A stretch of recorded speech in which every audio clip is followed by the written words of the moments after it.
समय की बात है, एक बहुत ही कंजूस व्यक्ति था। उस व्यक्ति का नाम दानचंद था। उसके पास धन तो बहुत था, परंतु उसने कभी किसी को दान नहीं किया था। उसने प्रण ले रखा था कि जीवन में कभी किसी को कुछ भी दान नहीं करना है। उसके घर से कुछ किलोमीटर दूर गंगा नदी बहती थी, परंतु वह कभी गंगा स्नान करने नहीं गया, क्योंकि गंगा स्नान करने के बाद पंडे पुजारियों को कुछ दान दक्षिणा देनी होती है। गंगा स्नान के बाद दान करना पड़ेगा, इसी डर से वह कभी गंगा स्नान करने ही नहीं गया। उसकी पत्नी उसे दान पुण्य करने के लिए कहती थी, परंतु वह कहता था, इतनी बड़ी दुनिया में हमारा छोटा सा दान करने से क्या होगा। एक दिन उसकी पत्नी ने कहा, अब तो आपका बुढ़ापा आ गया, आप दान पुण्य तो कुछ करते नहीं, कम से कम एक बार जाकर गंगा स्नान ही कर आओ। पत्नी की बात मानकर उसने गंगा स्नान करने की हामी भरी। उसके घर से गंगा नदी 12 किलोमीटर दूर थी। रास्ते में कहीं पैसा खर्च ना हो जाए, इसलिए वह 12 किलोमीटर पैदल ही चला गया। जब दानचंद गंगा नदी के किनारे पहुंचा तो उसको लगा के घाट पर जाएंगे तो पंडित दान दक्षिणा मांगेंगे, इसलिए वह स्नान करने मुर्दा घाट चला गया। मुर्दा घाट बिल्कुल सुनसान था। उसने इधर उधर देखा, दूर दूर तक कोई नहीं था। उसने जल्दी से गंगा जी में एक डुबकी लगाई। भगवान जो घट घट के वासी है, वह उसे यह सब करता देख रहे थे। भगवान को एक मजाक सूझी। भगवान वहां पर एक पंडित का रूप बनाकर प्रकट हो गए। जैसे ही दानचंद डुबकी लगाकर बाहर निकला, पंडित रूपी भगवान बोले, यजमान की जय हो। पंडित को देखते ही दानचंद कांप गया। वह बोला, यह तो हद हो गई, यह पंडा तो मुर्दा घाट पर भी आ गया। पंडित ने बताया कि मैं एक संतोषी ब्राह्मण हूँ और एकांत में यहाँ मुर्दा घाट पर ही पड़ा रहता हूँ। यहाँ पर कभी कभी आपके जैसा कोई यजमान आ जाता है और मेरा साल भर का इंतजाम इकट्ठे ही कर देता है।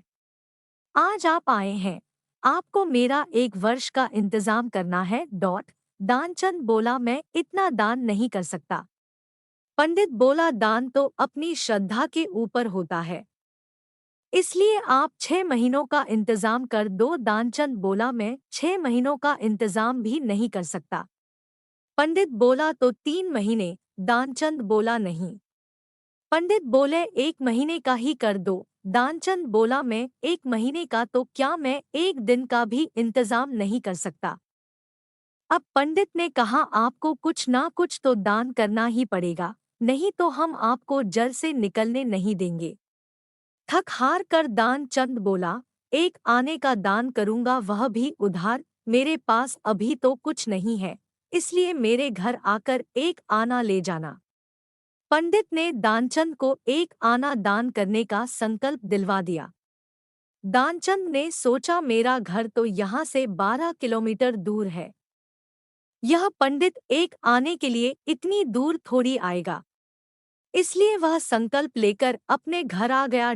घर पहुँचते पहुँचते शाम हो गई थी। वह इतनी दूर चलकर आया था, इसलिए थक गया था।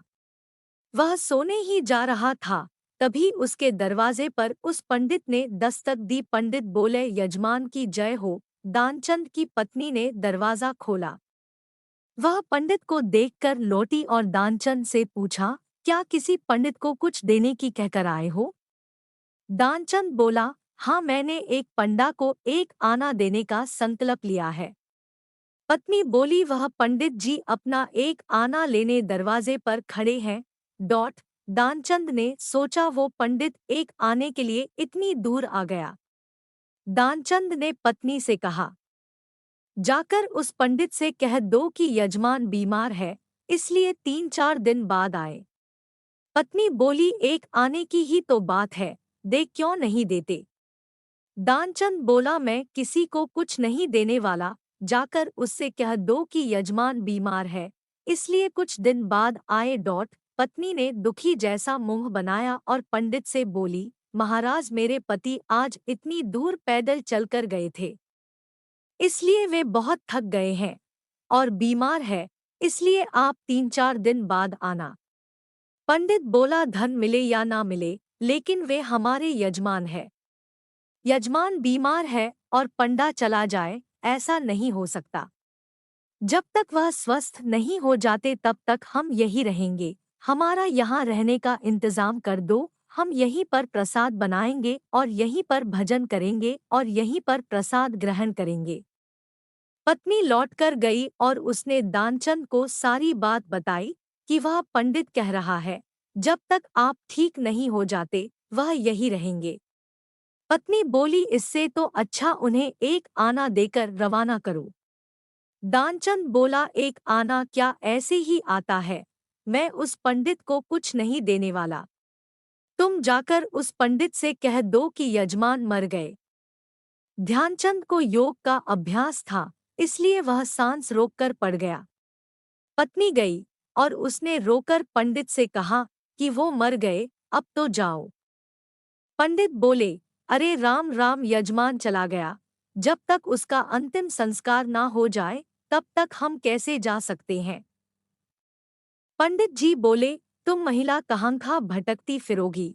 हम सारे गांव में यजमान के मरने की खबर किए देते हैं। पंडित जी सारे गांव में खबर कर आए कि दानचंद जी मर गए। सारा गांव दानचंद के घर इकट्ठा हो गया। लेकिन दानचंद ऐसा विचित्र आदमी एक आना बचाने के लिए सांस रोके पड़ा था। गांव के लोगों ने दानचंद को मुर्दा समझ के बांध लिया। अब उसकी पत्नी सही में रोने लगी और रो रो कर बोली, यह मरे नहीं है। गांव वाले बोले, बहन यह तो तुम्हारा मोह है, जाने वाला तो गया, इसलिए धीरज रखो। पत्नी बोली, अरे किस बात का धीरज रखूं, यह मरे ही नहीं है। गांव वाले दानचंद को बांधकर अंतिम संस्कार के लिए ले गए। पत्नी बेचारी रोती रह गई। लेकिन वह विचित्र आदमी इतना सब कुछ होने के बाद भी सांसें रोके पड़ा था। सबके साथ पंडित बने भगवान भी उनके पीछे पीछे चल दिए। भगवान ने सोचा, हद हो गई, हम कहीं नहीं हारे, पर आज तो इस दानचंद से हम भी हार गए। ऐसा गजब का विचित्र आदमी हमने कहीं नहीं देखा। एक आना बचाने के लिए यह आदमी बिना मरे मरा पड़ा है और चला जा रहा है। जब दानचंद को लकड़ियों पर रख दिया गया और केवल अग्नि लगनी ही शेष थी, तब पंडित रूपी भगवान बोले कि यह हमारे यजमान थे, हम इनकी मुक्ति के लिए इनके कान में कुछ मंत्र बोलेंगे। भगवान उसके कान के पास मुंह लेकर गए और बोले, मैं भगवान विष्णु हूँ, मैं वैकुंठ से तुमसे नाता जोड़ने आया हूँ। दानचंद ने जैसे ही सुना कि भगवान बोल रहे हैं, उसने धीरे धीरे आंखें खोली।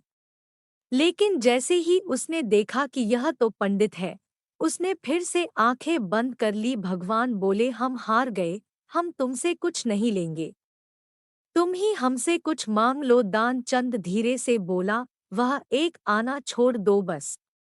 पंडित रूपी भगवान तथास्तु कहकर वहां से चले गए और दानचंद आंखें खोलकर उठ बैठा।